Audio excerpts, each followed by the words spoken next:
back to my channel. In today's video, we are making some more love or Valentine's Day cards. The sentiment I put on is pretty generic, so you could use it for a variety of things. The first thing I did is I actually took some HAMMERMILL cardstock to my Cricut. I know that there are dies that will make little donuts. If you are a good drawer, or artist, you could do this yourself.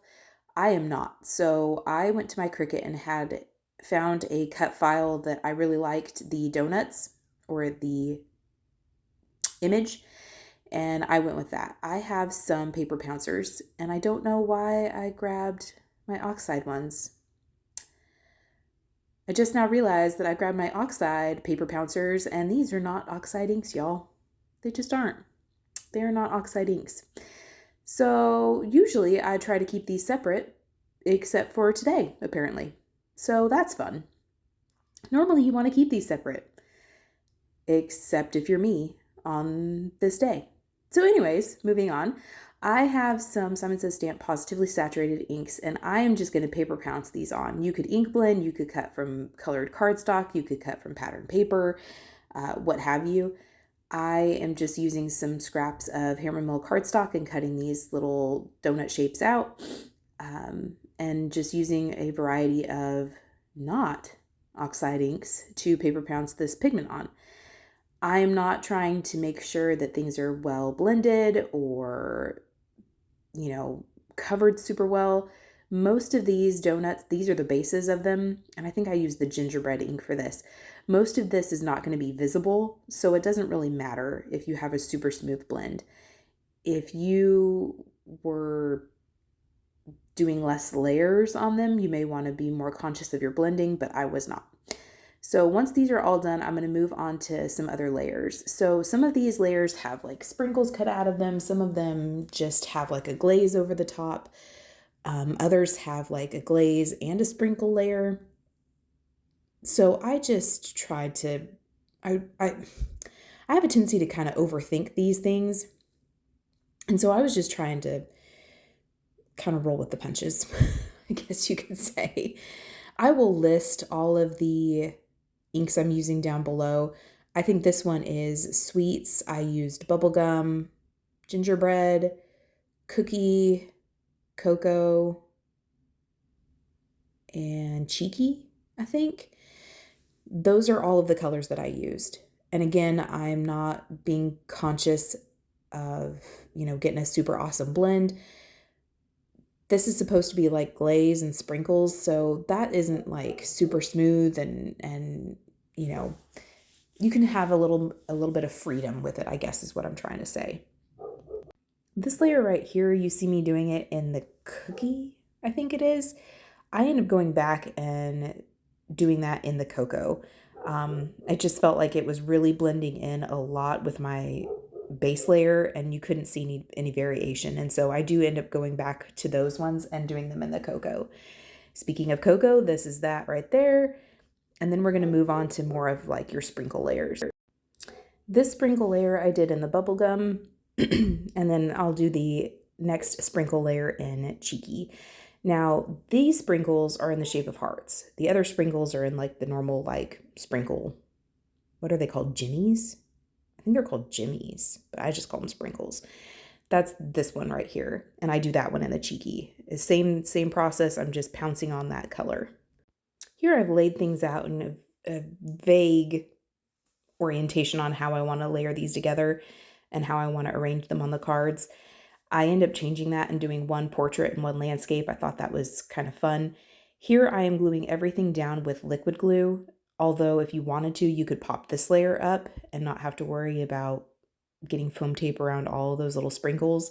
If you are going to be hand delivering, adding that dimension would probably be a lot of fun. If you are going to be mailing this, it might be a little more costly to add a whole bunch of dimension, but that is totally up to you. We are going to end up turning these into shaker cards. So these panels right now are 4 1/4 by 5 1/2, but I do end up cutting those down a little bit just so we can have a little bit of a white border, and that will help tie into our sentiments. The cardstock I'm using here is Lessebo bubblegum and then Colorplan cherry. I thought those were fun and festive Valentine's Day or love themed colors, and so that's what I went with. Once I had all of those little donuts glued together, I switched and started to work on this sentiment. This sentiment comes from Hello, I think it's Beautiful. Hello Beautiful from Simon Says Stamp. I will list it below. And I'm just using some of the same inks that we use to paper pounce our color on as the colors I'm going to use to stamp our sentiments. I do not know if this stamp set has dies, but I do not have them. So I took these to my brother Scan and Cut. I drew an outline around them and then had my brother Scan and cut them out for me. That seemed to work really well. And I am loving that new brother Scan and Cut that I got. So here I have cut those panels down. They are 5 by 3 3/4. And I put some strong double-sided tape on the back of them on all 4 edges. And I'm just using a paper pick, like a little pokey needle tool, to peel off those backers. You see me peeling the backer off of 4 sides. Don't do that. Just peel it off of 3. Because we are going to be making like a little pouch. And you're going to see that this little pouch, because I've released the backer off of all 4 sides, gets stuck to my table sometimes. So what I've taken is some stamp packaging. So when I get new stamps, I usually keep some of the packaging and for this purpose. So I am recycling some stamp packaging, and I have folded that over on 3 of the sides.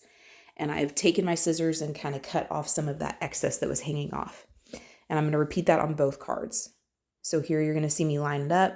I'm going to take the one side and fold it over. I'm going to fold over the other long side, and then I'm going to fold over the short side after I trim off some of this excess right here. Then I'll fold over the short side and trim off kind of those corners so we don't have a whole lot of bulk. One of the beauties about these flat shakers is that they are super flat. So bulk is not really a huge issue, but it can be if you add a whole bunch of little shaker bits. So these particular shaker bits that I'm adding right now come from Dollar Tree. They are like iridescent stars and hearts.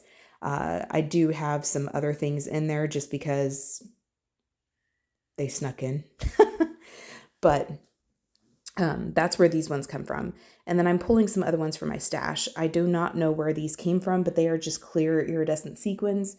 And I'm going to add some of these to my pockets as well. And I will also add some that are kind of a white with an iridescent like shine to them. And again, I don't know where I got those from, probably Amazon. So I'm just going to add all of my shaker bits until I'm happy. And then we will close up that last side. And you do that by following the same process. Just fold over the final side with the exposed adhesive, and then trim off those corners just to, again, reduce some bulk. I'm going to use that same double-sided tape that I used to close up our little flat shakers here. I'm going to use that again to adhere these to their card bases. And those card bases measure 4 1/4 by 5 1/2 when folded. The reason why I'm using this again is A, it's on my desk, and B, whenever you're adhering like a slick, non-porous surface to something else that is porous, it seems to work a little better if you use the dry adhesive. So I'm going to remove the backer off of all of these, and then I will center them onto their card bases. So here I am just trying to center them as best I can, and then we are ready to start adhering our little donuts. So again, we're adhering a porous surface, so paper, to a non-porous surface, which is our little acetate full panel shakers here.